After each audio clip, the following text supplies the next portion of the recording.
শিশুর জন্মগত হৃদরোগ মানে যে সবসময় অপারেশন লাগে এমনটি ঠিক নয়। কিছু কিছু ক্ষেত্রে যদি ছিদ্রের আকার ছোট হয়ে থাকে, অনেক সময় দেখা যায় যে বয়স বাড়ার সাথে সাথে এটি আপনা আপনি বন্ধ হয়ে যায়। সেক্ষেত্রে শুধু নিয়মিত ডাক্তারের সাথে ফলো আপটাই ইম্পর্ট্যান্ট।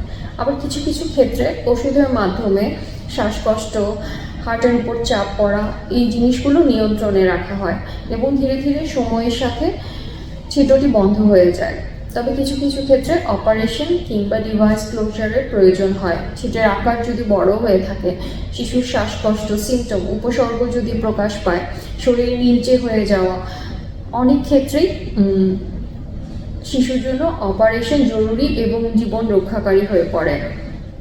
তাই একই রোগ একই চিকিৎসা না, এটি নির্ভর করে ছিদ্রের আকার, ছিদ্রের ধরন, শিশুর উপসর্গ এসব বিষয়ের উপরে। কিছু কিছু ক্ষেত্রে শুধুমাত্র ফলো আপেই হয়ে যায়, কিছু কিছু ক্ষেত্রে অপারেশন জীবন রক্ষাকারী হয়ে পড়ে। তাই প্রয়োজন নিয়মিত একজন শিশু হৃদরোগ বিশেষজ্ঞের ফলো আপে থাকা।